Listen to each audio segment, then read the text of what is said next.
Hello, Internet, and welcome to SonyCentric, the Outerhaven's official PlayStation podcast. I'm your host, Jason Kwasnicki, and I'm joined by the loyal Mark Sullivan. What up, what up, what up?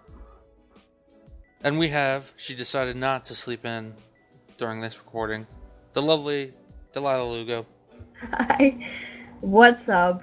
I'm awake. Yes, if you were wondering why she joined us 5 minutes before the end of last episode, it is because she was well asleep. She thought she'd let all us men do the hard work while she got to take a little cat nap. Yeah, school has me burnt out. I feel that. I'm burned out by work. iPhone 7 launch. Not fun. 7 launch. I'm also burnt out by school as well, though. Yeah. School is kind of... Like I say every episode, man, school's for fools. You guys made the wrong choice. Anywho, stay in school or else you'll be like us, just a bunch of schlubs talking about video games on a podcast. So, unless you're in school for that. Unless you're in school for that, yeah. So, let's, now that, we've got this few weeks of bad press for PlayStation behind us, let's start off with some fun. Now, I got a question for you guys. Uh-oh. What are you playing? Mark, we'll start with you. Very fitting. I'm playing, whenever I have time, I have been playing through Resident Evil 4 again. Which came out HD. Get that shit. Oh, man, yeah, HD, like HD over and over again, because how many times has this game been remastered, but...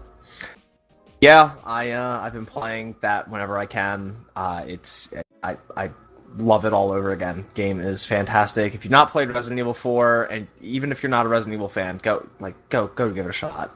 I was surprised watching the iPhone 7 announcement. I was surprised they didn't announce that Resident Evil 4 HD would be on the iPhone 7. Lead off with Mario and then just bring in Resident Evil 4 for good measure. There is this weird Resident Evil 4 mobile game, like a mobile port of Resident Evil 4 available on the App Store, but I'm not surprised in the least. Again, yeah. I've owned Resident Evil 4, let's see, on 1, 2, 3, 4. This is my 5th console owning Resident Evil 4. This is I think my 3rd, but I don't know. I can't think of that right now. Anyway, I think our audience is familiar with how disturbingly familiar you and I are with that game. Oh man, that game is so good. Delilah, what are you playing? Well, so I just have to go back from before the PlayStation meeting episode that we had. So 2 episodes ago, I platinum No Man's Sky. I'm not sure if I talked about that here yet. I think you mentioned it, but go on. I think you mentioned. I might have. Either way, that's done. It's been done. I had 2 weeks of zero gaming whatsoever because of school and work and life. But I finally this weekend got to play some Deus Ex. How is that? I love it. It's great. The mechanics are clean. It's fun. You could play stealthily. You can play, guns blazing, whatever you want. I prefer stealth. I've always been into stealth games. And plus, I'm going for the platinum, and there's a trophy to, go through the game without killing anyone and without getting spotted. That's my 2nd playthrough, but I'm trying to get used to that mechanic. But it's really good. I like it a lot. I have a question though, and this is coming from somebody who's never played a game from that series. So I always find and I'm like you, where I love stealth games. I mean, love Metal Gear Solid. I'm a big Hitman fan. But when those games, as they move forward and they try to promote choice, and if you want to, you can go guns blazing. I've always found that when you actually try to go all action-y, it actually plays very, almost janky. Right. Does that apply to this one as well? No, absolutely not. I mean, when I did shoot people, it does not play janky at all. It's crispy clean.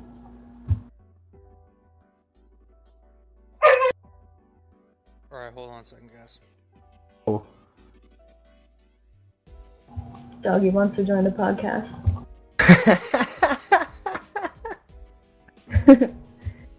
I want to talk about Deus Ex too. He's like, what about ask me what I've been playing? Yeah, she's being a bitch right now. Hold on.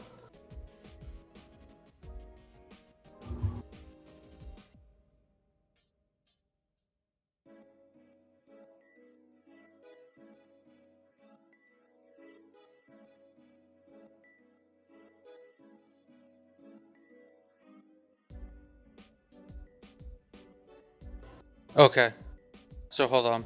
We're gonna rewind a little bit. I'll start back from what I was saying before when she started barking, okay? Alright.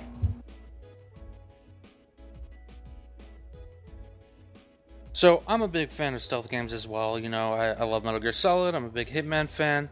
But I've found as those series go on and they start saying, you know, now you have options. Now you can go in and you can play guns blazing. You can play action. And especially with a game like Deus Ex, which is supposed to be, I guess, sort of almost RPG as well in a way. Does it get, like, ever feel janky when you actually do go guns blazing? Because I feel like that's the case with a lot of those other games.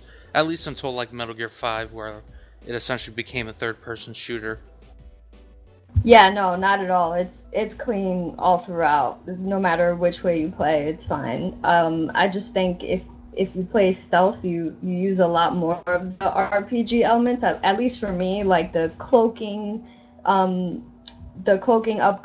or you know, hacking and stuff like that. You know, I don't really use the combat ones, but you know, I think when you're shooting, it's not janky at all. It's clean. Also, Jason, I'll have you know that before Metal Gear Solid 5, there was Metal Gear Solid 4. Oh, that's right. How could I forget? You know, it's funny. I'm sort of joking. I actually really love Metal Gear Solid 4. I know why people criticize it. It is more movie than a game, but that's why I personally love it. I felt that it gave every subplot and storyline the ending that it deserved.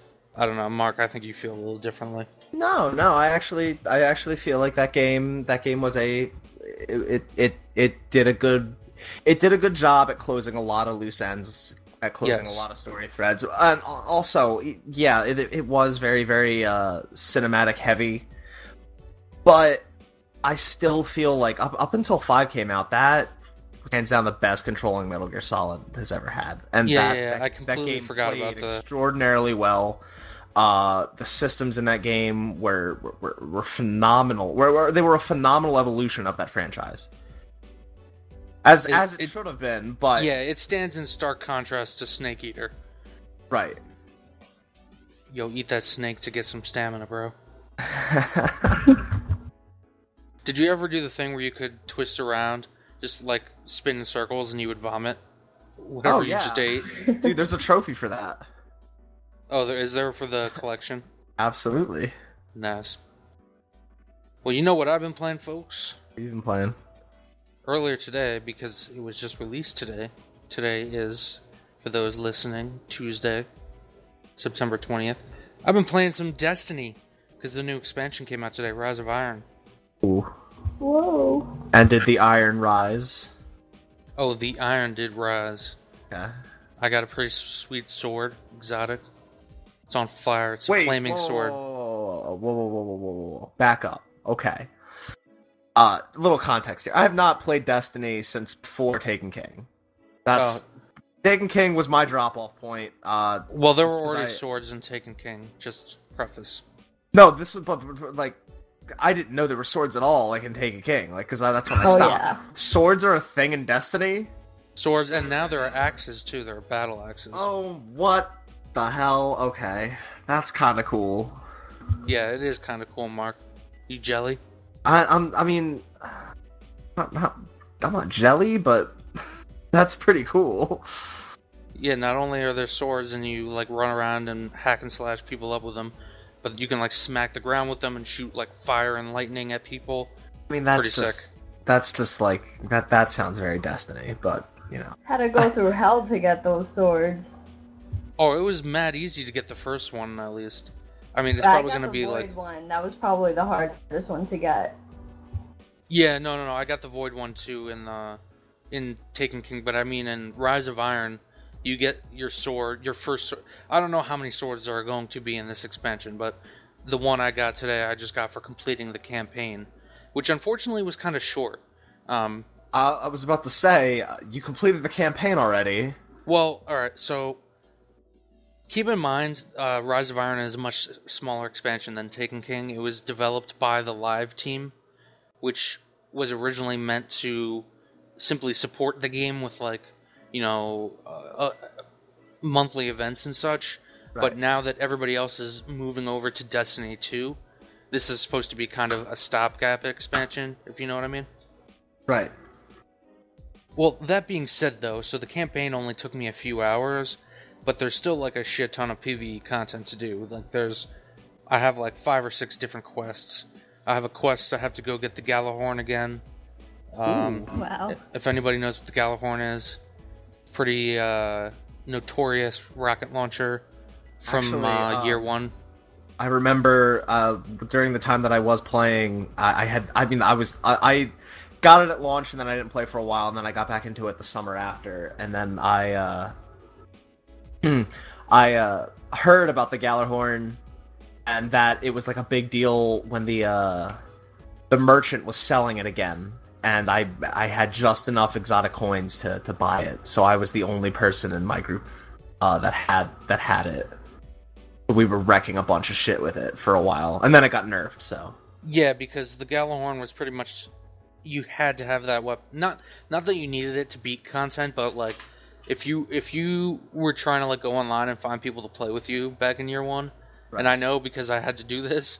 If you didn't have the Galahorn, like you would find somebody online, group up with them, and then they would like kick you out because right. You didn't have the Galahorn. Yeah, it's true. You pretty much needed the Galahorn to get through raids and shit.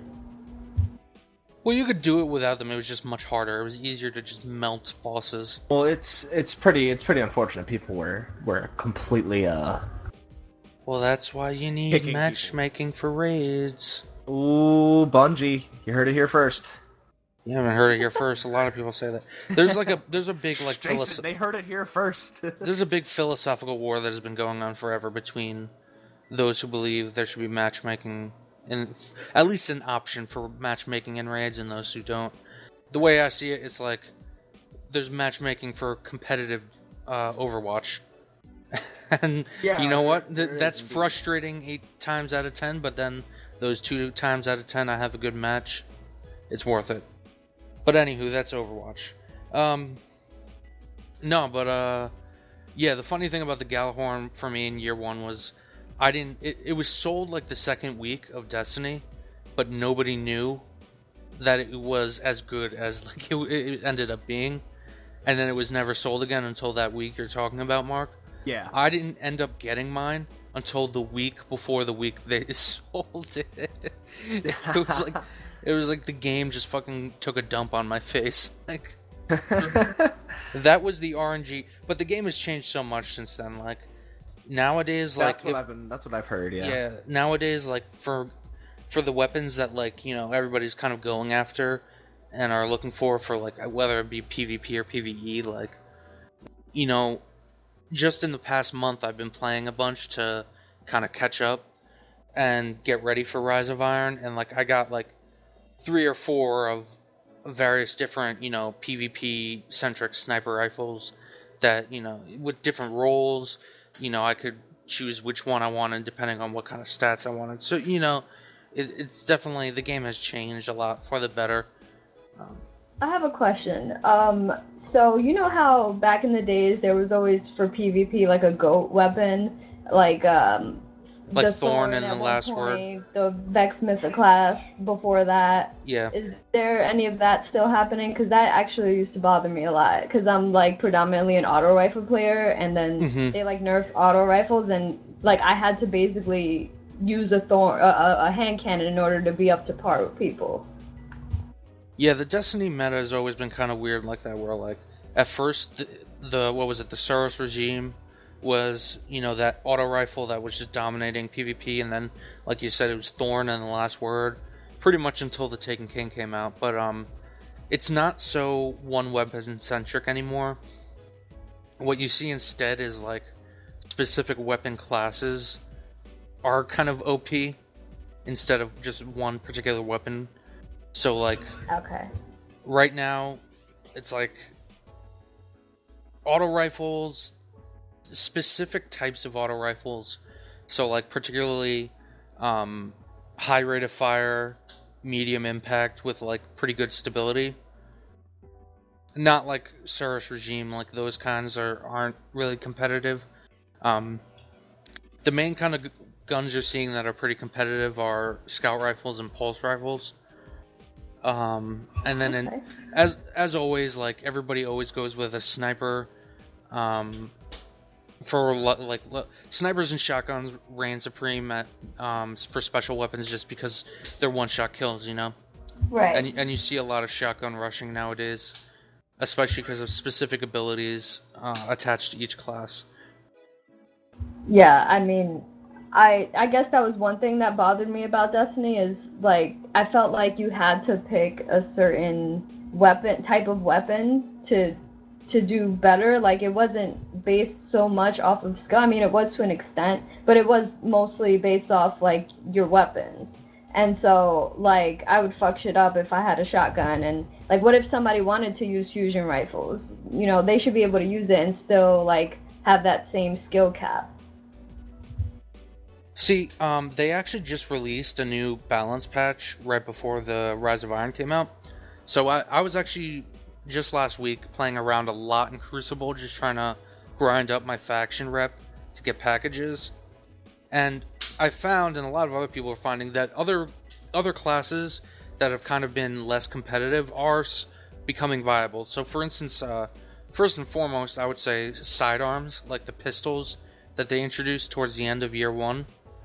Yeah. Those have become a lot more powerful. I actually use those a shit ton, both in PvE and PvP, just because they're fun to use. Like, yeah. And fusion rifles, which are also pretty fun to use. While they haven't made like a terrible comeback, like specific ones, particularly, I don't know if you ever had the exotic Plan C. Yes. So you know how like you can just flip it out and instantly shoot? Yep. So if you use that perk a lot, then like that's an awesome weapon, because it's pretty much a one-hit kill if somebody gets like too close to you. Yeah. So they are like slowly but surely making, maybe not necessarily competitive, but making all weapon types viable. That's good.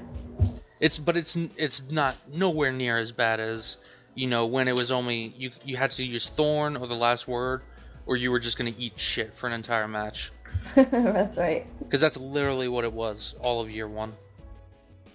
And what about the classes? So I know there was a certain point where like Titans were just OP as fuck. Like literally, like you would hear the Titan special and everyone would run away, and I felt like it overpowered the golden gun at one point. Hammer Bros, you mean?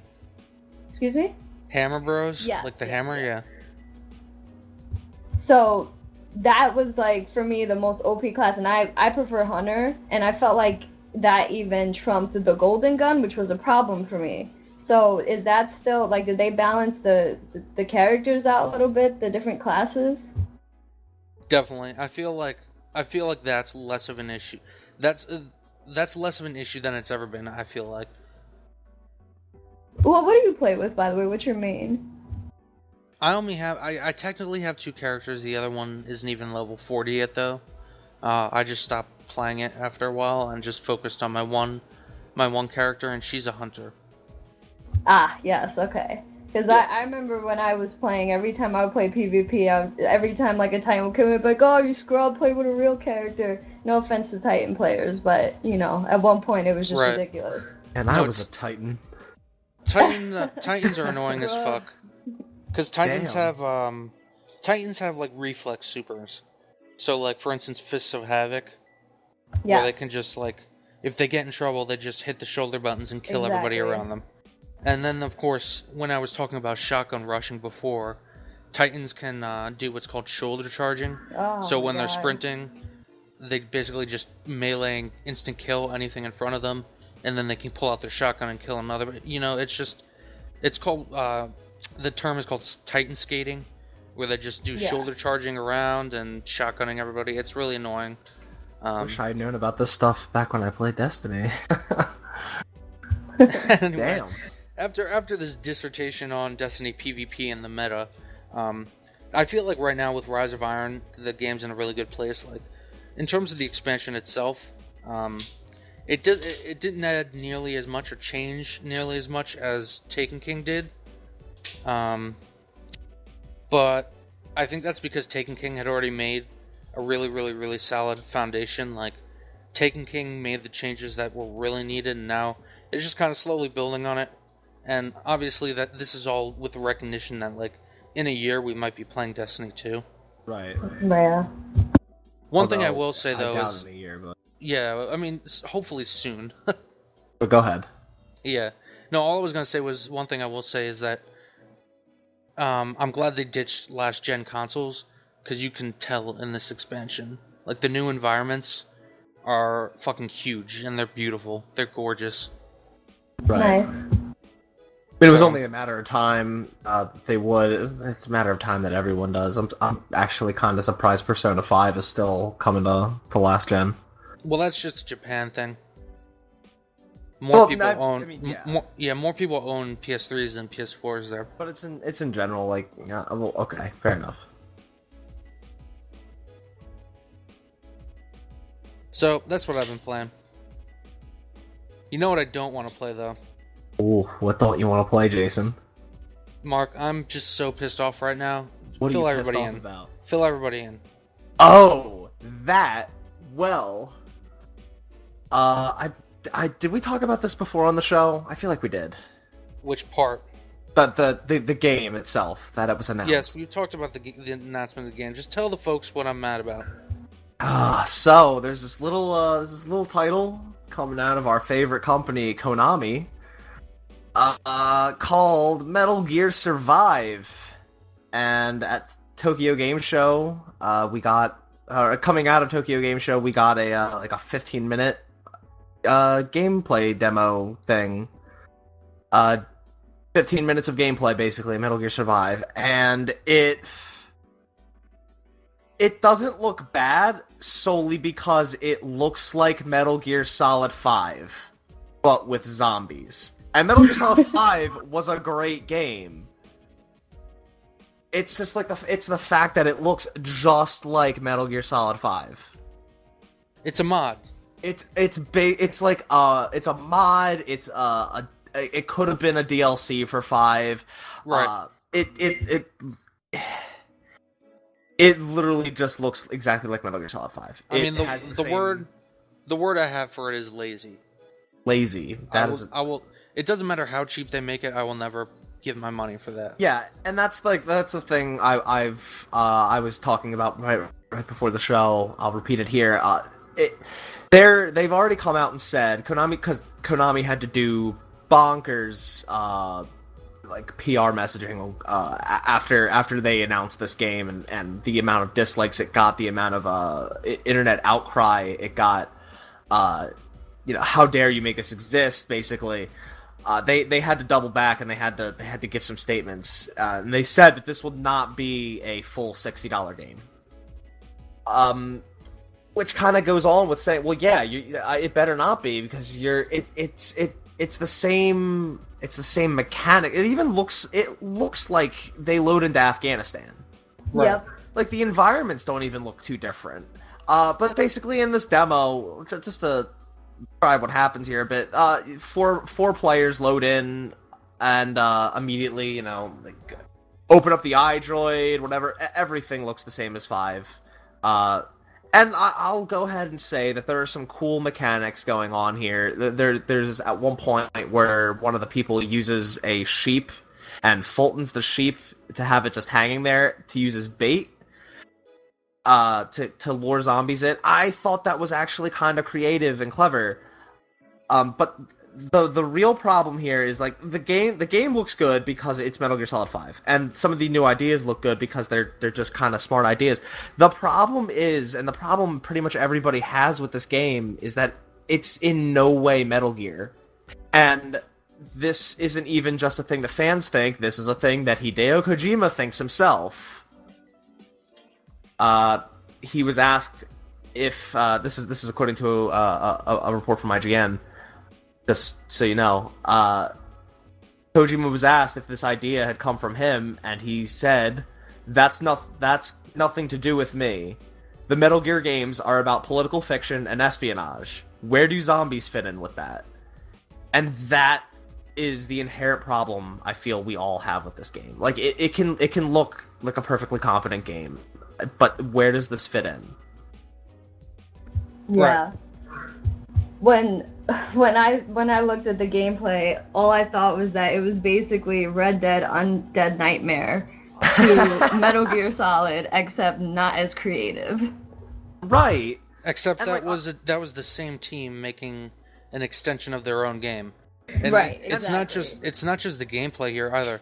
The assets, like Mark said, look exactly the same, and then the assets that do look new look totally out of place and amateurish. Definitely. Yeah, and like another little nitpicky thing, like that some of the characters are using melee weapons, which is kind of, I mean, I guess that's cool. It's not really, like, it goes back to the fact that this is not Metal Gear. Like, this has nothing to do with Metal Gear. Metal Gear's always been about espionage. It's always where have melee weapons ever had a place in Metal Gear besides something like Rising, when it's very clear that this is an over-the-top ninja game and what have you. Right. Or in 2, where shit just becomes awesome at the end of 2. It's no longer espionage. It's we got to get the hell out of here. That's when melee stuff comes in. This is legitimately surviving. One guy has a pike. One guy has a machete. One of the characters has a bow and arrow, which could be cool. Except the bow and arrow kind of looks unsatisfying. Which if you've ever played a game with a bow and arrow, the one thing you want to make sure that it is that it has a satisfying feel to it. It doesn't look like this one does. See, now you're saying all this stuff about a pike, bow and arrow, all this a machete, all this shit that should sound cool, right? Right. Now, take this idea of like you're playing as a group of soldiers using the Fox engine. You have like melee weapons as well as guns and whatever, what have you. And like maybe like make a game where you're playing and like it's like Predator style, like you're fighting off against an alien or something, or like aliens are hunting you and you have to use these melee weapons. You're stranded in a jungle, and then not name it Metal Gear. And that's all you have to do. You can use the Fox engine, like just make it Right. something else. Yeah, it's so fucking easy. They already relinquished the Fox engine for themselves. They made sure to hold on to that. They own the Metal Gear IP, so there was nothing anyone could do about that. But they don't necessarily. The only reason it's slapped on there is for sales. Like, this could be a perfectly fine idea. I mean, it is a perfectly fine idea, but not in the context of Metal Gear. It just doesn't make sense. No, exactly. Like, this game looks like it could be enjoyable, but it just doesn't make sense. And people aren't pissed about it because it looks bad. People are pissed about it because it just doesn't belong in that franchise. Right, I'm not opposed to them continuing the Metal Gear franchise. I mean, I wish they wouldn't, but I'm not opposed to it on principle. Right, but if you're gonna do it, like, keep it contained, keep it grounded. Canonical. Keep it canonical, keep it just within what that series has always been about, and this is not what that series has ever been about. Correct me if I'm wrong, but wasn't Metal Gear Solid 5 supposed to be the last one? It was supposed to complete the circle. It was supposed, and if I feel that being the last one was a little overplayed. It was always meant to be Kojima's last one, Right. or at the very least, when shit hit the fan, it was then meant to be Kojima's last one. Well, I mean, Sons of Liberty was supposed to be his last one. Well, yeah, that's very, very true. Kojima has wanted to get away from Metal Gear for like over a decade. Yeah, he wanted to leave it behind at 2, and he was receiving death threats, so he obviously continued. Well, he continued because probably because of business pressure, I have to imagine. But to answer your question, Delaila, yeah, so like beginning with like Metal Gear and then 2 and then Metal Gear Solid 2, and then Metal Gear Solid 3 like goes back in time to like the beginning of everything, canonically speaking. Right. And then 5 is supposed to connect 3 to Metal Gear and Metal Gear 2 and so on and so forth, going all the way to 4, which is like the end. If we really want to get into the nitty-gritty of the timeline, there was Peace Walker, which was in 1974, and then there was the original Metal Gear, which was 1995. That's a pretty big gap that they wanted to, I guess he wanted to tell a story in, and that's where 5 fits in to sort of bridge that gap. Right.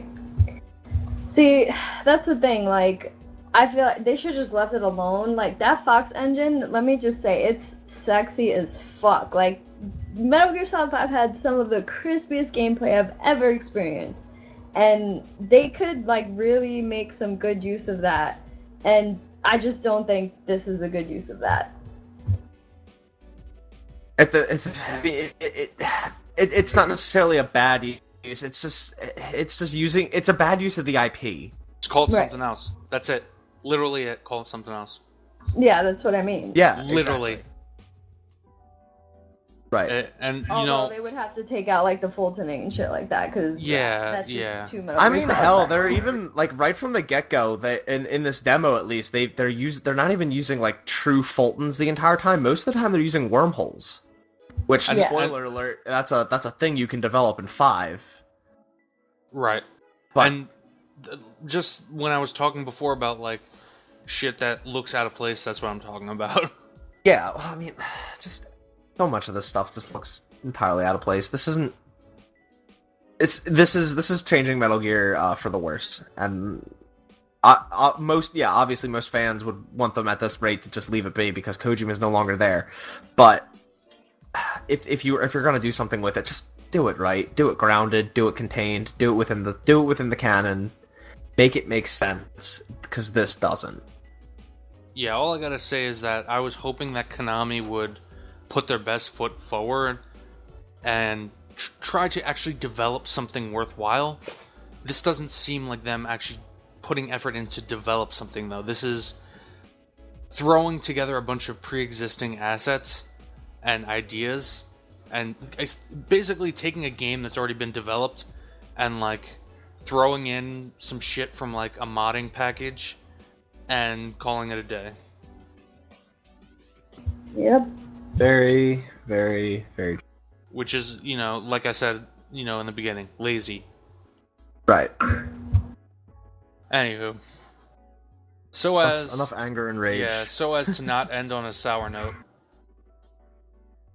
Actually, before you know what, we gotta have something uplifting. We can't end on this note. This is too sad. Does anybody have a funny story? Funny story? Yeah. No, not really. I have a funny story. I found out one of the NPCs in Destiny is black. I didn't realize he was black. Why is that funny? I don't know. I never knew he was black. He just took off the helmet in the video and he was black. What the hell? Wow. He doesn't sound black. You know what I'm talking about? Lord Saladin, the Iron Banner guy? Oh, yeah, totally. Does he sound black to you, like his voice actor? I don't know. I don't know, maybe. I mean, Zavala is, like, the most beast, like, black voice ever. But he's blue. But he's blue. But he's black. I don't know about Saladin. And Nathan Fillion voices Cade 66, but I'm pretty sure Nathan Fillion is not a robot. Any thoughts on this, Mark? What a story, Jason! Like, I was trying to get everybody's spirits up after like Konami just dashed them. After Konami just crushed us under the non-existent Metal Gear's foot. But anyway, folks, what do you think? Are you in favor of zombies in your Metal Gear? Should they leave Metal Gear alone? Are you know also what was surprised? Black? Are you? Yeah. Are you also... I'm not sure. It's not anything racist. I didn't know he could have been Hispanic. I don't know. He could have been Indian. He could have been. I don't know. It's just really funny. You're like, hey, does anyone have a funny story? I have a funny story. I found out this Destiny NPC is black. Yo, man, we were talking about Destiny. It just popped in there. Okay. You try being the host. Okay, Mark. The host? Yeah, not the co-host. Oh man, but I get to make all the funny jokes.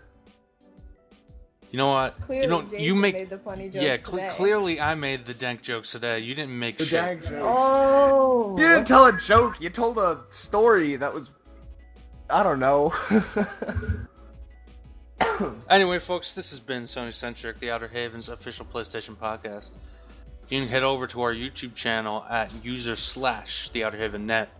Check out all of our video content, subscribe, and hit that like button below if we're keeping you entertained with our Destiny stories. And now, you can head over to, Mark, what is the URL for the audio? I just go on iTunes. If you go Yeah, we're on iTunes, yeah. Yeah, if you go on iTunes, you if you have one of those fancy new iPhone 7s or any latest iOS, the podcast app should be inherently on your phone. So go utilize that. Go on the podcast app. Go to search SonyCentric, and we are there. Cool. And we're Download explicit. every existing episode. We're explicit. We Fuck are shit. explicit because we say the fuck Cock word balls. a lot. Yeah. All Anywho. those things. It's been real. Peace out, Internet. Later. Bye.